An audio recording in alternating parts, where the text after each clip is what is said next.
Hello అందరికీ శివముక్కోటి శుభాకాంక్షలు అండి. శివముక్కోటి అనేసి నవగ్రహాలకే చూపిస్తున్నాను అనుకుంటున్నారా? నవగ్రహాలకి అధిష్టాన దేవుడు శివుడు అని. గ్రహాల మీద ఎటువంటి చెడు ప్రభావం అయినా నవగ్రహాలు అభిషేకం చేసి శివయ్యను గాని దర్శించుకున్నా, శివయ్యను అభిషేకం చేసినా అవి పటాపంచలు అయిపోతాయని మనందరికి తెలిసిన విషయమే కదండి. ఈ మార్గశీర్ష మాసంలో ఆరుద్ర నక్షత్రము పౌర్ణమి తిథి వచ్చిన రోజుకి శివముక్కోటి అని అంటారండి.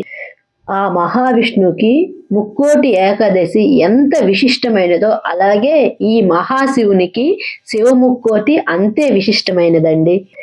ఈరోజు ఒక్కరోజు శివయ్యకి కానీ అభిషేకం చేస్తే 3 కోట్ల సార్లు స్వామికి అభిషేకం చేసినంత ఫలితం లభిస్తుందటండి. కానీ శివయ్య అభిషేకాలకి లెక్కలే ఉంటాయండి. గడియకి అభిషేకం చేయించినా శివయ్య మనస్ఫూర్తిగా తీసుకుంటాడు.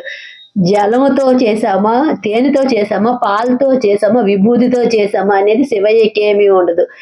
మనస్ఫూర్తిగా శివ అని పిలిచి అభిషేకం చేస్తే చాలు మన మనసులో ఉండే అన్ని కోరికలు తీర్చేస్తాడు. అంత బోలా శంకరుడు మన శివయ్య. ముక్కోటి ఏకాదశికి ఎలా ఉత్తర ద్వారం గుండా విష్ణుమూర్తిని మనం దర్శించుకోవచ్చో అలాగే ఈ శివ ముక్కోటికి కూడా ఉత్తర ద్వారం గుండా వెళ్ళి శివయ్యని మనం దర్శించుకోవచ్చండి.